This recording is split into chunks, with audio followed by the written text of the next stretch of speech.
Bonjour à tous. Bonjour à tous. Bonjour.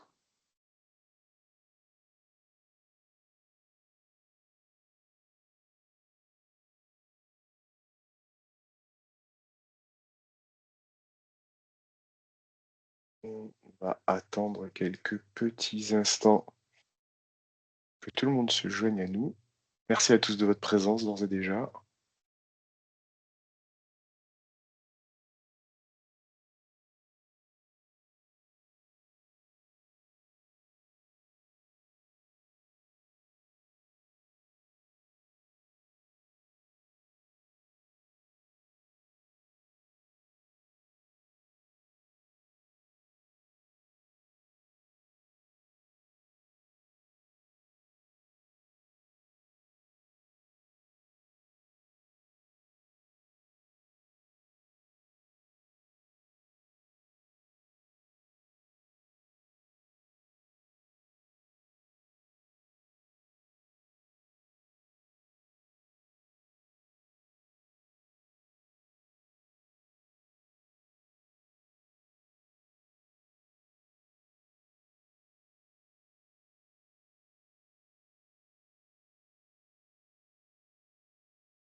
Je vous propose qu'on attaque d'ici une petite vingtaine de secondes. Il sera 11h05.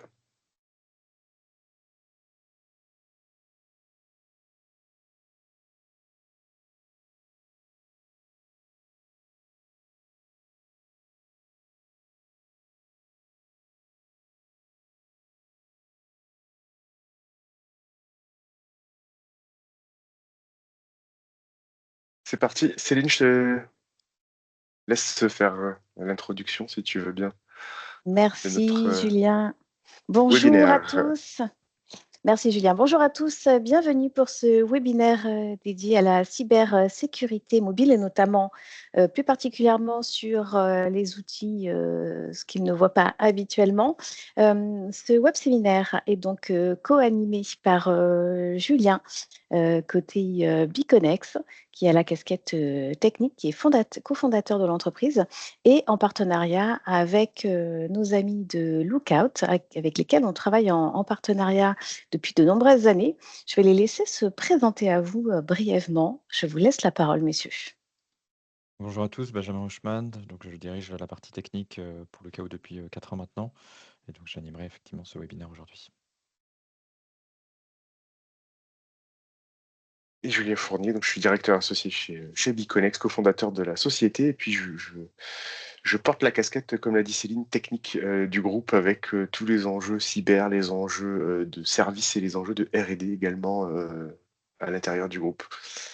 Et puis nous sommes accompagnés donc de Jean-Christophe Prudhomme, qui est notre channel manager chez Lookout et qui s'occupe d'évangéliser le produit auprès de ses partenaires et des clients finaux qui pourra intervenir tout à l'heure si nécessaire. Et puis Céline, qui est notre directrice de la stratégie commerciale France pour Biconex.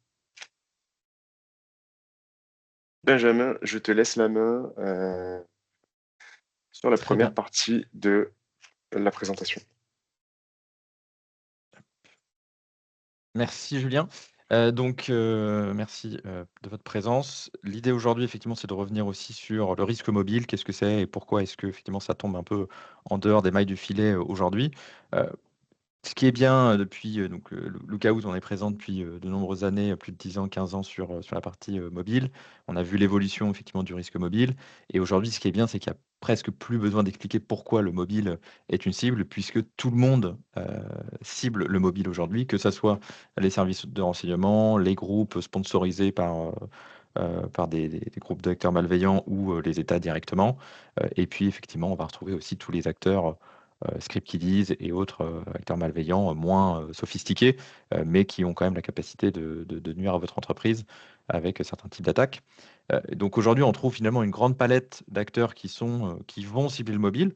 On va retrouver effectivement plusieurs raisons, hein, le fait que vous avez mis en place dans vos entreprises un certain nombre de protections sur votre réseau traditionnel, protégeant vos PC avec les EDR, NDR et tout autre firewall, etc. Et puis finalement, on se retrouve avec désormais un mobile qui est au centre quand même de l'utilisation de beaucoup de vos collaborateurs, qui permet d'accéder aussi bien aux données de l'entreprise et qui généralement est quand même moins bien protégé euh, et qui tombe finalement dans un trou de souris où on voit beaucoup moins de choses alors que vos utilisateurs ont la capacité d'accéder finalement presque aux mêmes informations que sur vos PC. Et donc pour illustrer ça, finalement, on a un certain nombre de données qui sont issues d'un rapport que l'on publie chaque année. Et donc finalement, juste au sein des flottes Lookout, on a arrêté près de 40 millions de d'attaques de phishing, de liens malveillants ou de blocage par des sites d'entreprise, des sites interdits par les entreprises.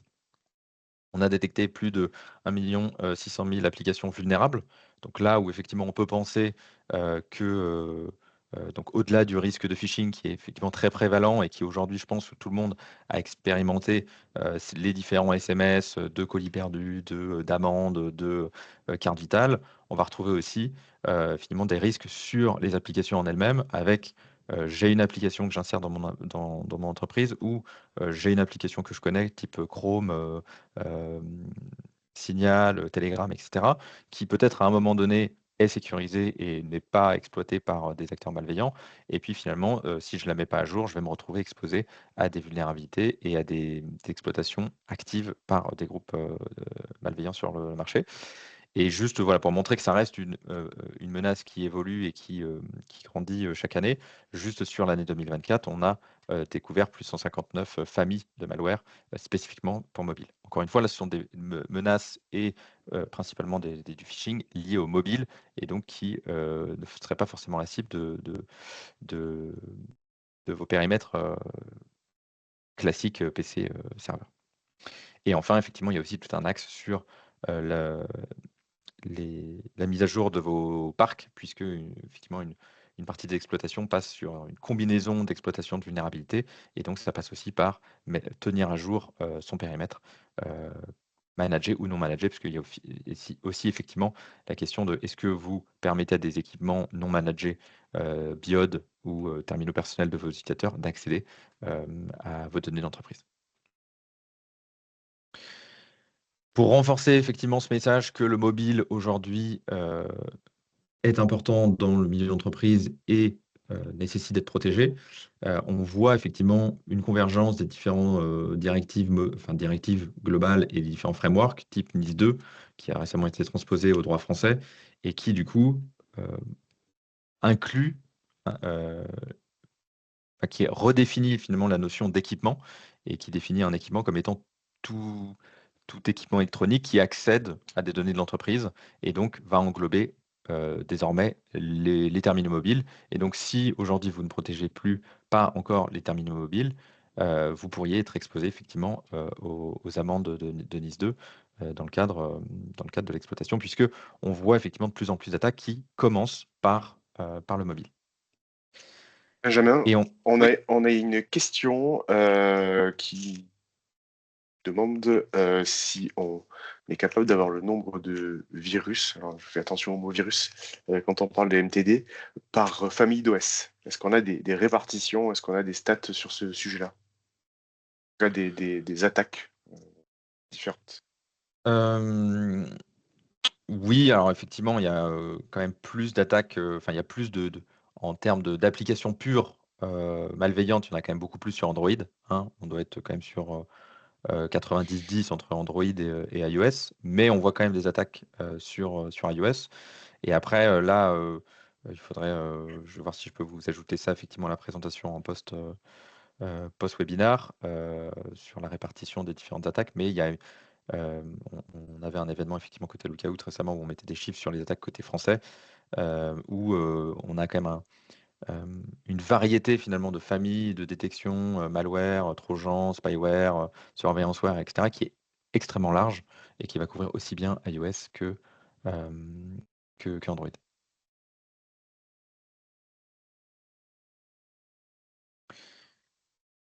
Et donc, pour reprendre la conversation sur le risque mobile, on illustre ça finalement par ce que nous on appelle la modern kill chain. Donc c'est aujourd'hui comment les acteurs malveillants vont s'y prendre pour accéder à votre entreprise ou contaminer vos terminaux mobiles pour accéder à votre entreprise et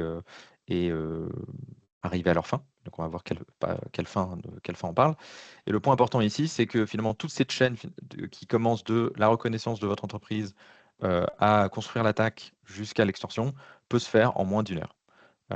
Ce qui est assez et qui est encore plus aujourd'hui mis en exergue par l'arrivée de l'intelligence artificielle, les différents outils de GenAI qui vont, et je vais avoir quelques exemples illustrés sur comment est-ce que ça permet effectivement de maintenir juste en 1 heure, je fais tout ça. Donc on va revenir sur ces différentes étapes. Avec la première étape, effectivement, c'est la reconnaissance. Les acteurs malveillants aujourd'hui, qu'est-ce qu'ils font? Ils vont cibler des entreprises spécifiquement pour que ça soit le plus précis possible. Et avec ça, on a déjà deux vecteurs initiaux. Un, quels sont les outils que vous utilisez dans vos entreprises? Donc aujourd'hui, si vous utilisez du SSO, vous avez des contrats avec différentes sociétés type Salesforce, SAP ou juste Microsoft. En tant qu'hacker, il est assez facile de savoir que vous utilisez ces solutions puisqu'il me suffit de mettre par exemple le nom de votre entreprise en termes de connexion et je peux me retrouver directement sur votre portail de SSO. Donc je sais que vous êtes sur Microsoft, je sais que vous êtes sur Okta, je sais que vous êtes sur telle solution. Et donc ça peut me permettre de créer une page correspondante à votre entreprise pour que ce soit le plus ciblé possible. Le deuxième point, ça va être effectivement de collecter de l'information. Et donc là, on va retrouver plein d'outils disponibles sur Internet pour collecter un maximum d'informations publiques sur des personnes de votre entreprise et notamment des personnes qui ont des droits d'accès ou tout simplement n'importe quel utilisateur et ensuite ciblé par rapport à certaines tranches de votre entreprise. Et donc, pour revenir sur la génération des sites web, on a encore un article le 1er juillet dernier qui montre effectivement que les hackers aujourd'hui, ça leur prend moins de 30 secondes pour créer finalement un site. Si on sait que vous êtes sur la page d'identification Microsoft ou Okta par exemple, là, en moins de 30 secondes, je peux créer un site généré par l'intelligence artificielle là-dessus qui ressemble trait pour trait à ce que vous avez. Donc ça peut permettre de plus facilement tromper vos utilisateurs et moins vigilants sur cette partie-là. Le deuxième aspect, c'est maintenant que j'ai collecté de l'information et que j'ai recréé finalement un peu votre écosystème assez facilement, on a dit en moins de 30 secondes, je vais aussi devoir créer finalement l'attaque. Comment est-ce que et donc c'est pour ça qu'on parle beaucoup de phishing aussi. Pourquoi c'est hyper important? C'est qu'aujourd'hui, les attaques traditionnelles que vous connaissez sur la partie email, et donc les campagnes de phishing, d'éducation que vous avez pu déjà réaliser auprès de vos utilisateurs, on estime que le temps de réaction d'un utilisateur à un email aujourd'hui, c'est 90 minutes. Donc entre le moment où j'exécute mon attaque par email et le moment où finalement un utilisateur va potentiellement cliquer dessus, il se passe quand même un temps généralement un peu long. Et donc on n'a pas forcément finalement un acteur malveillant derrière sa chaise qui va attendre de recevoir les mots de passe et MFA de vos utilisateurs. Là où sur la partie social engineering et les attaques de smishing aujourd'hui sur SMS, on est sur une attaque qui, entre le moment où j'envoie mon SMS et le moment où l'utilisateur va l'ouvrir, il se passe moins de 90 secondes. Donc là où sur une campagne de phishing email, en 90 minutes, vous avez globalement le temps d'ajouter l'URL à votre liste d'email, comprendre qu'il y a un risque, ouvrir un incident, si vous avez effectivement ce type de process. Vous avez quand même un petit peu de temps pour comprendre qu'il y a une menace. Sur le mobile, en 90 secondes, vous avez un acteur du groupe de hackers qui est derrière sa chaise en train d'attendre. Et on le fait effectivement au travers de campagnes de smishing qu'on peut réaliser pour nos clients, que 90% des clics se fait dans les 2-3 premières minutes. Donc, il y a vraiment des gens qui sont derrière leur clavier en train d'attendre, quand ils lancent leur attaque par SMS, que les gens rentrent leurs identifiants en mot de passe et pour pouvoir les rejouer immédiatement. Donc le temps de réaction est vraiment très court et donc c'est là aussi on reste dans nos 60 minutes de périmètre d'attaque. Et donc, effectivement, je vais devoir créer des SMS pour envoyer à vos différents utilisateurs. Et ce qui est bien, pour rester encore dans ces 60 minutes, c'est que je vais me retrouver avec des outils d'intelligence artificielle aujourd'hui qui peuvent vous aider là-dedans. Vous avez juste à leur demander, créez-moi des SMS pour cibler des organisations et les employés importants de l'organisation. Et voilà, il va vous proposer différents types de SMS en fonction des personnes que vous voulez cibler, les dirigeants, les RH, etc. Et puis en plus, il est tellement gentil qu'il va vous proposer de pouvoir vous l'intégrer directement à votre script, votre, votre opération complète, dans le langage que vous souhaitez et le personnaliser en fonction des différentes industries que vous ciblez. Donc, en quelques secondes, je peux avoir, finalement, sans trop me creuser la tête, sans forcément parler la langue de l'utilisateur, avoir l'intelligence artificielle qui me permet d'avoir mes SMS dans différentes langues en fonction de mes différents utilisateurs et des différentes entreprises que j'attaque. Et aujourd'hui, on a, je ne sais pas si vous avez entendu parler il y a quelques semaines, mais Market Spencer, par exemple, qui a été la cible d'attaque. Tout a commencé effectivement par la partie mobile. Et les acteurs sont arrivés, du coup, on fait du social engineering côté mobile. La personne a donné ses identifiants. Ils ont réussi à rentrer dedans. Et alors, je ne sais pas si entre-temps vous avez été, mais le Market Spencer a été immobilisé pendant presque un mois. Et donc, si vous alliez dans des magasins Market Spencer pour la nourriture, il n'y avait rien, les magasins étaient vides. Donc, ça a coûté plusieurs centaines de millions d'euros à Market Spencer, juste pour effectivement un utilisateur qui a donné ses identifiants et mots de passe. Puisque les personnes qui sont effectivement derrière leur clavier à rejouer les identifiants, ça peut aller très vite. Et donc, une fois que les personnes vont donc, juste autre information, il y a un an, effectivement, il y avait une attaque de Scatter Spider où les personnes avaient ciblé plusieurs centaines d'entreprises type Twilio, Uber, Twitter, etc. Sur 100 000 utilisateurs qu'ils avaient contactés, ils avaient quand même reçu plus de 10 000 mots de passe, identifiants mots de passe et MFA. Donc, ils avaient pu réussir à accéder à ces différentes entreprises et créer un certain nombre d'exploitations de données. Et donc, une fois finalement que je commençais à arriver dans l'entreprise, et ben là, je peux commencer à essayer de me déplacer latéralement, à faire de l'insider threat où je suis en confiance, j'ai les identifiants d'un utilisateur, je vais pouvoir contacter des personnes via mon Teams, Slack, etc. Pour essayer d'avoir de nouveaux identifiants ou me déplacer. Et je vais aussi pouvoir rechercher justement dans vos données des informations importantes, par exemple votre politique d'assurance cyber, savoir jusqu'à combien est-ce que vous êtes assuré. Ça peut être une information importante qui me permettre de ensuite exploiter vos données et vous menacer avec des montants associés à ce dont vous êtes couvert, ce qui peut vous inciter plus facilement à répondre à des demandes d'extorsion. Et donc une fois finalement que j'ai pris vos données et que je les ai chiffrées ou que j'en ai fait ce que j'en voulais, et ben je peux vous demander des rançons. Donc là, c'est un peu ce que vous connaissez déjà avec tout ce qui est ransomware ou extorsion ou de vous dénoncer à la CNIL ou ce genre de choses. Donc tout ça, ça tient en moins d'une heure. On peut passer de je commence à cibler une entreprise à j'ai réussi à intercepter des identifiants de votre entreprise à je vous menace en moins d'une heure. Et donc c'est pour ça qu'aujourd'hui, là où le mobile pouvait être laissé un peu en j'ai pas le temps, j'ai d'autres problèmes, d'autres périmètres à gérer, avec les différentes directives type NIS2, on ne peut plus faire un peu la sourde oreille en disant voilà, c'est un périmètre, je ne vois rien, donc il n'y a pas de problème. Vous êtes désormais effectivement un peu obligé d'aller dans cette direction pour voir le risque mobile. C'est pas qu'il n'existe pas, c'est juste que effectivement aujourd'hui vous le monitorez probablement pas. Et donc c'est pour ça effectivement qu'on arrive avec des solutions comme Lookout qui vous permettent de couvrir ce risque mobile avec de la protection contre le phishing, de la protection contre ce qui se passe côté application. On va pouvoir gérer effectivement tous les types d'appareils, que ce soit des terminaux gérés par vos MDM ou des terminaux personnels. Donc on va aussi avoir cette capacité-là. Un aspect effectivement fort, ça va être sur l'éducation, sur aussi faire comprendre à vos utilisateurs qu'il y a un risque, leur expliquer comment régler cette problématique. Et donc on va couvrir, que ça soit le contenu web, donc protection contre du phishing avec le contenu, phishing, contenu offensant, donc un contenu qui cherche à nuire à votre téléphone, QR code ou tout simplement finalement du filtrage de catégories que vous ne souhaitez pas faire accéder à vos utilisateurs. Et ensuite, les différents risques liés aux applications. Donc, j'installe une application, est-ce qu'elle est malveillante? Est-ce qu'elle cherche à exfiltrer des informations?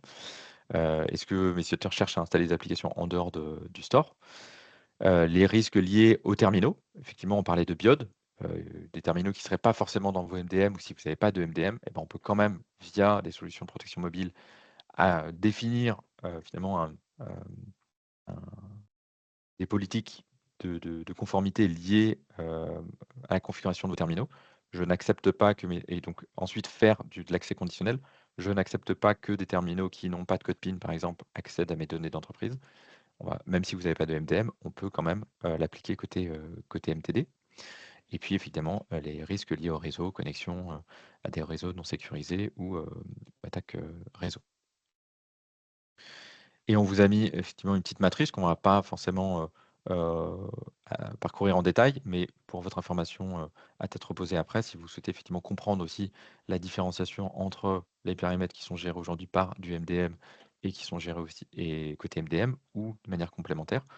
Hem, on vous les a mis ici avec effectivement les 4 grandes catégories que j'ai pu citer, juste précédemment avec les applications, la conformité des équipements, les risques liés au réseau et puis tous les risques liés au phishing, à l'exploitation, du contenu web sur les terminaux. Benjamin, juste pour compléter, un point, ce que l'on voit souvent chez nos clients, le MTD n'est pas un concurrent du MDM. Le MTD ne vient pas remplacer le MDM et le MDM ne fait pas de la sécurité au sens cybersécurité du terme. Le MDM vient protéger le terminal, vient protéger les datas au sens règles, droits, devoirs, autorisation, interdiction, mais ne fait pas du temps réel. C'est la grande différence avec un outil comme Lookout, c'est que le contrôle du phishing, par exemple, ou du QR code malicieux, est en temps réel. Donc il y a vraiment Bah, de la détection et de la réponse, ce qui n'a pas sur le MDM. voilà. Au-delà du temps réel, c'est vraiment juste dans le nom, hein, de MDM, c'est, gestion des terminaux mobiles et donc c'est pas, protection des terminaux mobiles. Donc il y a tous effectivement, comme disait Julien, tout ce qui va vous permettre de définir, la configuration de vos terminaux, l'inventaire de vos terminaux et ce à quoi ils ont le droit d'accéder.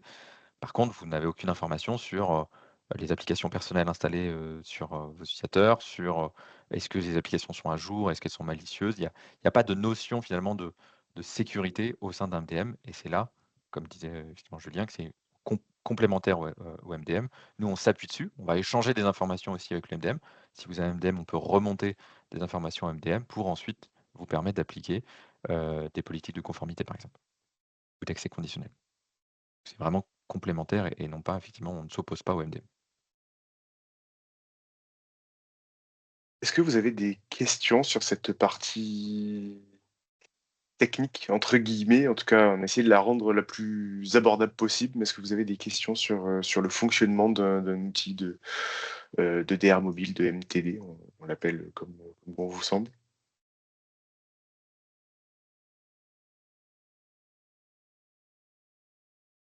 Pas de questions. Hem, petit passage du côté technique au côté opérationnel. Hem, avec Lookout, avec notre partenariat Lookout, nous avons, ah, alors monsieur Pacheri nous dit: «Lookout étant une application qui tourne en arrière-plan, quel est l'impact sur les performances et la batterie?» Benjamin, je te Al laisse répondre, je sais que c'est une question qui oui, revient régulièrement. tout à fait. Donc effectivement, l'une des forces de Lookout, c'est d'utiliser très peu de batterie. On essaie de faire tourner un minimum de choses, finalement, en local. Il y a beaucoup d'analyse qui est fait, dans le cloud et donc qui qui va d'abord être finalement analysé dans le cloud et lorsque on va voir le comportement sur l'utilisateur, on n'aura pas finalement l'analyse, en local à faire. Et ça va nous permettre effectivement d'avoir ou même sur la partie protection, réseau, on analyse la partie DNS des requêtes, on ne va pas exfiltrer l'ensemble du trafic web. Donc on a vraiment cette approche où l'idée c'est de réduire au maximum l'utilisation des ressources par le terminal, tout en protégeant au maximum. Mais aujourd'hui, sur la consommation de batterie, on est pour moi le plus faible sur le marché et on est autour de 2 à 3% sur une journée. Ça dépend évidemment de l'utilisation des terminaux, mais sur une session classique, on est vraiment le plus faible que vous trouverez. Pour le coup, on le voit chez nos clients, chez qui on a déployé Lookout. C'est souvent une question qui revient quand on fait des POC, quand on fait des périodes d'essai sur Lookout. Une des questions, c'est je veux mesurer l'impact de l'application sur mon téléphone, si je veux mesurer l'impact de l'application sur l'usage au quotidien pour mes utilisateurs, surtout ceux qui sont ultra mobiles. La réponse est toujours la même à la fin de l'essai, c'est OK, on n'a pas vu de différence majeure qui nous fait dire que Lookout surconsomme de la batterie. Donc c'est vraiment quelque chose que l'on monitore régulièrement avec nos clients, justement pour ne pas avoir de côté déceptif. N'hésitez pas si vous avez d'autres questions à nous les poser et nous interrompre. Côté opérationnel, du coup, notre partenariat avec Lookout, série S. Alors, non, sur les séries A, la majeure partie de nos clients qui ont du Samsung ont des séries A à 32, à 33, à 34, à 35, à 36, 40, 50, 70. On ne voit pas d'impact non plus. Ni d'ailleurs sur la partie iOS, qui est aussi couverte par Lookout. Il n'y a pas beaucoup plus d'impact sur une série A que sur une série S. Donc le partenariat Lookout nous permet de vous accompagner de plusieurs manières dans l'utilisation, le déploiement de Lookout. La première manière, c'est en étant un simple revendeur de licences pour lequel vous pourriez acheter des licences Lookout et puis être propriétaire, locataire de ces licences, avec malgré tout de notre part un accompagnement à la mise en œuvre du produit, à la configuration et au conseil sur comment on va paramétrer le produit. Le second point, alors je vous réponds juste après, effectivement, parce que c'est important. On a une question sur les données prises en compte et l'hébergement des datas. Benjamin, je te laisserai y répondre quand j'aurai terminé cette partie-là. Oui. La deuxième façon de vous accompagner, c'est une façon beaucoup plus globale et complète dans laquelle vous ne souscrivez pas forcément à des licences Lookout, mais vous souscrivez à un package de services incluant les licences Lookout.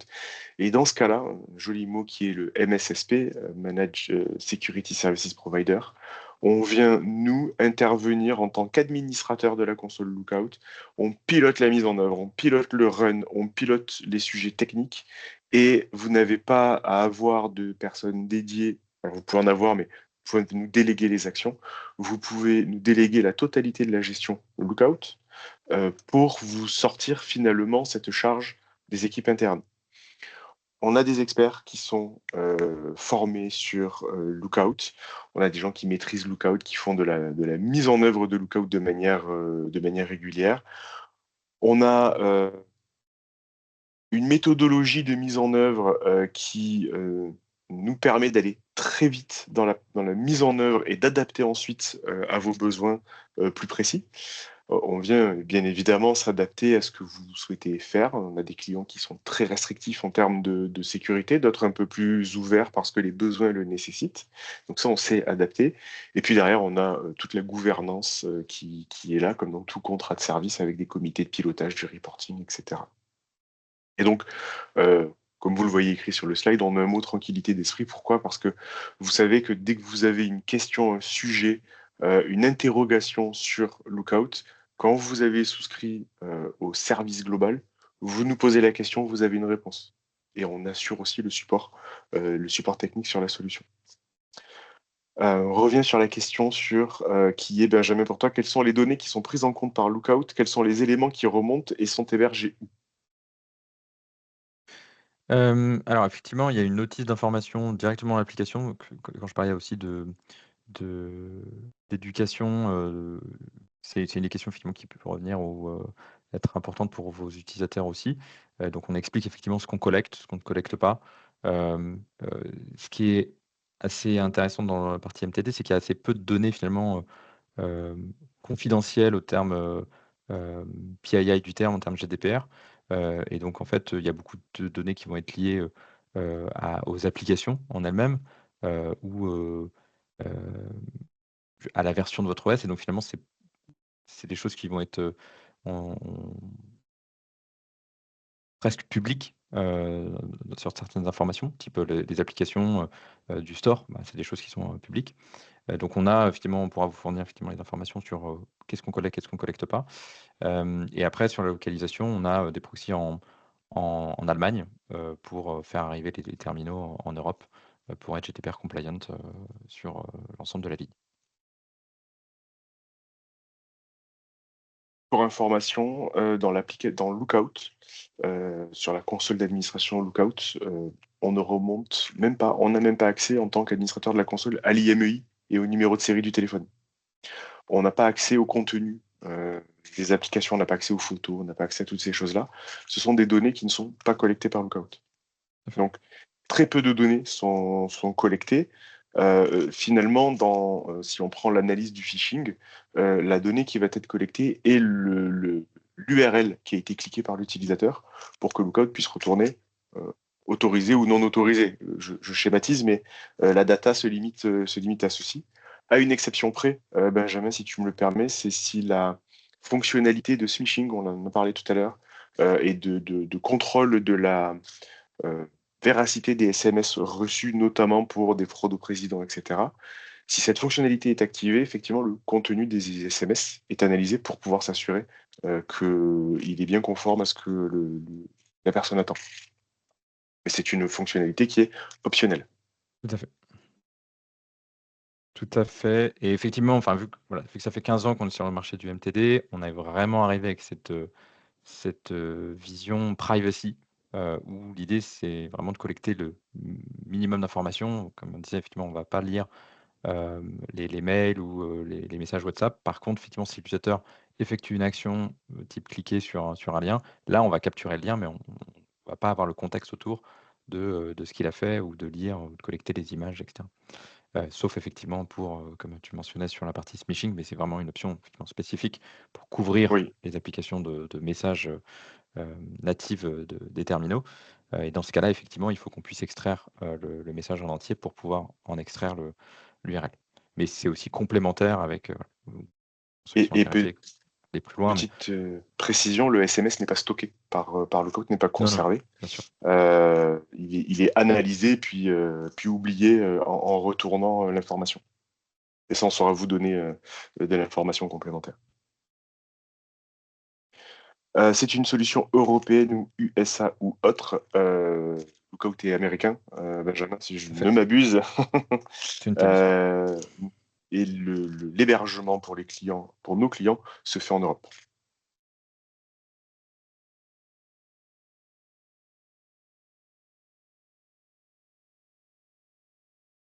Je surveille l'heure, je fais le maître du temps. Benjamin, si on peut avancer 2 slides sur la partie déploiement, justement pour en revenir sur des questions a posteriori. Effectivement, le déploiement, j'en ai un petit peu parlé tout à l'heure, on a une méthodologie qui est propre à Wiconex, où l'on va instancier la console Lookout, la préparamétrer avec des règles que nous considérons être des best practices de votre domaine d'activité. Et puis, on peut démarrer comme ceci, déployer les terminaux, et derrière, au travers d'ateliers, on va venir préciser vos besoins. Vous allez nous dire ce que vous avez fait, là ça me convient, là ça me convient pas, je souhaite être plus restrictif, plus ouvert, alerter un petit peu plus, escalader au niveau des alertes, changer la communication aux utilisateurs. Mais on ne va pas vous demander de penser la solution de zéro, c'est pas votre métier, c'est pas votre énergie à ce moment-là, c'est la nôtre, on est là pour ça, donc on instancie la console et les paramétrages, et puis on vient finalement, vous venez nous contredire sur ce que l'on a fait. C'est une méthodologie qu'on a éprouvée depuis de nombreuses années, que ce soit sur les projets de MTD, les projets de MDM ou de tout autre outil. Et finalement, elle marche assez bien parce qu'on se rend compte que dans la majeure partie des cas, les best practices d'une entreprise sont les best practices d'une autre. Et donc, on arrive très rapidement à une configuration qui est conforme à ce que vous attendez. Sur la partie pilotage, on a, si tu peux passer la slide, Benjamin, s'il te plaît, on a une notion de pilotage continu sur l'abonnement à MSSP qui vous permet d'avoir de l'analyse statistique de la réponse aux incidents. On a des exemples de clients qui nous ont confié la totalité de la gestion de leur console Lookout. Et donc, on vient analyser les incidents, on vient regarder quand un utilisateur a changé les autorisations de l'application Lookout, quand il a essayé de contourner les règles. On vient agir dans la console, potentiellement dans le MDM si vous avez un MDM connecté. On n'en a pas trop parlé tout à l'heure, mais le Lookout, c'est s'interconnecter avec des MDM de manière bidirectionnelle. Donc, ça permet des remontées, des redescentes d'informations. Donc, on vient faire de l'analyse statistique continue, faire de l'intervention continue, et puis, de manière mensuelle, trimestrielle, tout dépend de vos besoins, de la taille de votre flotte, on vient vous faire des présentations avec des sujets propres à votre flotte, les règles qui sont mises en place, les alertes qui se sont produites, et puis des règles, des infos un peu plus générales, les évolutions des OS, nos recommandations, nos préconisations sur le paramétrage. On acte, on met en œuvre dans la plateforme, et puis on analyse de nouveau ce qui se passe. On a mis quelques exemples de reporting sur les 2 slides suivantes. 3 slides suivantes même, qui vous permettent voilà, de voir, par exemple, les incidents sur les 6 derniers mois avec les évolutions en quantité, en typologie. Ça permet de voir sur quels aspects de la cybersécurité mobile vous êtes les plus touchés. Alors, c'est pas parce que vous avez un lien de phishing envoyé depuis un faux livreur mondial relais que l'entreprise est ciblée nominément, mais il faut faire attention parce que l'utilisateur peut compromettre l'entreprise en fournissant de la donnée. Donc là, vous avez la répartition par typologie d'alerte. Sur la slide suivante, s'il te plaît, Benjamin, on a tout ce qui est les menaces web. Donc, ce sont 2 catégories différentes avec les contenus offensants, les contenus de phishing, les contenus malveillants, parce qu'il y en a beaucoup, pas forcément visibles. On a des clients, par exemple, qui se sont rendus compte que certaines applications qu'ils avaient déployées dans leur parc pour simplifier la vie de leurs utilisateurs, finalement avaient des liens avec des serveurs en Chine, avaient des liens avec des applications ou de la fausse pub intégrée dans l'application. Lookout a permis de se rendre compte de ça, ils étaient complètement aveugles sur le sujet, et donc on a interdit l'application, trouvé une application de remplacement pour pouvoir régler ce problème de sécurité. Et puis enfin, dernier gros indicateur que l'on propose, c'est les menaces par niveau de risque, puisque vous pourriez avoir 800 menaces par mois si elles ont un risque très faible et qu'elles ont été résolues en quelques secondes. Finalement, vous avez moins de potentiel d'attaque que si vous avez des menaces élevées. Là, c'est le cas, par exemple, on le voit. Le niveau étant défini par chacun, c'est vous qui allez, au moment de la mise en œuvre, nous contredire sur les niveaux de menace. Vous considérez qu'un phishing, c'est une menace très élevée, vous considérez qu'une application malveillante, c'est une menace très élevée ou pas. On vient paramétrer ce niveau-là.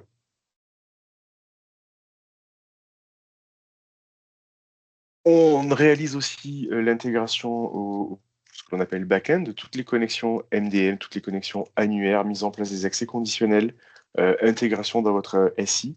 L'idée étant de vous livrer une solution qui soit 100% fonctionnelle, 100% connectée à vos outils existants.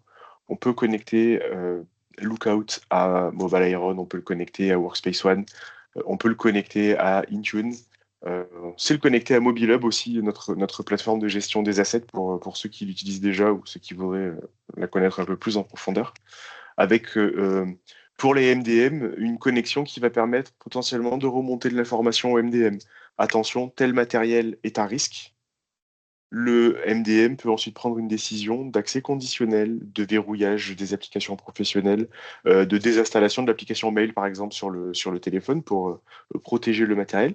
Quand Lookout définit que le matériel redevient dans un statut protégé, il recommunique avec le MDM qui redescend les applications. c'est de la communication bidirectionnelle avec le MDM, avec votre accès conditionnel. Les annuaires vont vous permettre de synchroniser, de gérer de manière beaucoup plus simple le déploiement et l'authentification des utilisateurs. On est capable également de connecter des outils de SIEM directement via des connecteurs Lookout, via une API que Lookout met à disposition d'événements qui se met à jour toutes les 2 secondes, ou via des infrastructures Docker, vous pourriez installer des conteneurs chez vous qui vont récupérer les logs Lookout et les pousser dans vos outils de SIEM pour un SOC mutualisé, par exemple, ou de l'analyse plus poussée. La connexion à Mobile Hub va vous permettre d'avoir une vision un petit peu plus complète de votre parc et de vos incidents, si tu veux bien passer à la slide d'après, Benjamin, s'il te plaît, qui va vous permettre d'avoir une corrélation entre les données Lookout et les données Mobile Hub qui va avoir votre parc, les mouvements, les utilisateurs, les affectations. Et donc, au-delà de la sécurisation du matériel, vous aurez la sécurisation de l'utilisateur mobile. Vous saurez si Julien est un utilisateur sécurisé parce que ses terminaux sont sécurisés, ou si Céline est à risque parce que son téléphone n'est pas protégé, n'a pas les bonnes versions d'OS, et donc là, vous pouvez agir. Ça, cette intégration, elle permet de vous compléter de la donnée, de vous montrer les menaces, les vulnérabilités, également les menaces et les incidents web de phishing et de contenu offensant ou malicieux, et donc de vous permettre de décider plus rapidement et de manière plus éclairée de ce que vous voulez faire sur votre flotte.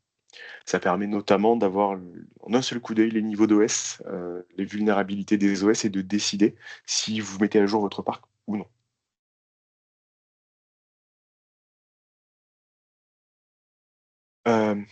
Dernier petit sujet, c'est important, il faut en parler. La facturation de Lookout se fait de manière différente, soit à l'année en terme iShore, comme on dit dans le milieu du service, où vous payez finalement un pack de licences pour l'année et puis vous êtes engagé sur un an.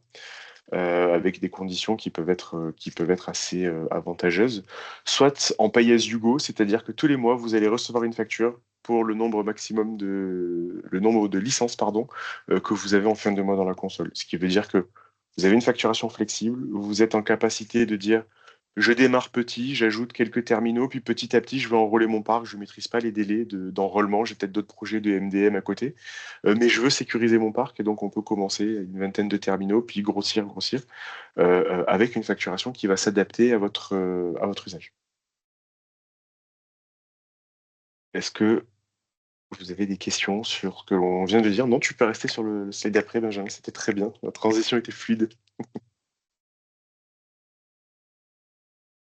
Si certains ont des questions, on vous laisse les écrire, les poser. Les prochaines étapes, vous avez un lien dans la présentation qui vous permettra d'avoir un audit interactif en 8 questions. Ça vous prend moins de 2 minutes, qui vous permet de savoir si, au travers des outils, des process que vous avez mis en œuvre dans votre entreprise, si vous êtes fortement à risque, moyennement à risque ou plutôt bons élèves. Ça vous permet, sans aucun engagement de votre part derrière, d'avoir une mesure de l'urgence et de la priorité que la cybersécurité mobile peut avoir chez vous. Deuxième étape, si vous avez besoin d'infos plus détaillées sur Lookout, sur une démo de l'outil, des interconnexions que l'on peut faire, n'hésitez pas, votre responsable commercial ou Céline ici présente peut organiser un rendez-vous, une petite demi-heure dans laquelle on va vous présenter Lookout, vous faire une démo avec un vrai téléphone qu'on a dans Lookout, des démos de phishing, des démos d'applications malveillantes, pour que vous puissiez vous rendre compte comment ça réagit, à quelle vitesse l'application réagit, et ce que l'utilisateur voit dans son quotidien. Voilà pour ma part, une petite chose avant éventuellement de laisser place à des questions et peut-être une conclusion, Céline, si tu veux bien. Avant de partir, on vous demandera de répondre à 5 petites questions qui vont apparaître sur votre écran, donc ne vous déconnectez pas immédiatement. Ça nous permettra de mesurer voilà, votre avis sur cette présentation et sur le produit Lookout. Est-ce qu'il y a d'autres questions? C'est le moment de les poser si vous en avez.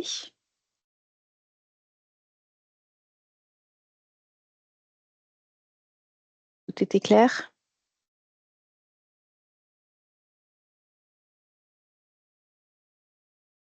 Bon, eh bien écoutez, hop, j'ai lancé le petit sondage, vous devriez le voir apparaître à l'écran. Ça vous prend 30 secondes à répondre.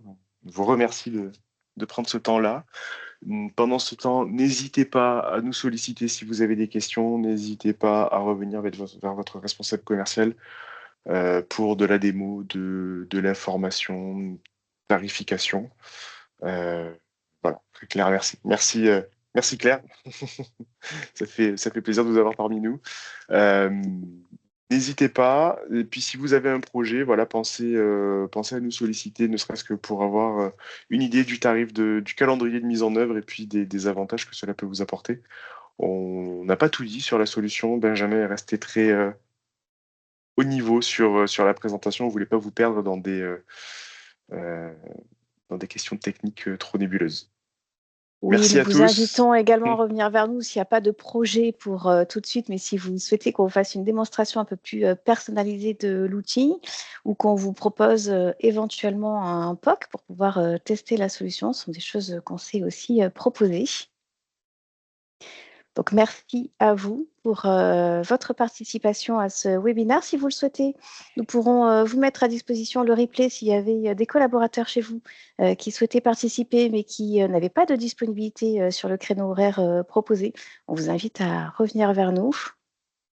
Merci Julien, merci Benjamin pour cette présentation. Une excellente journée à tous. À très bientôt. Merci à tous. Au revoir. Au revoir.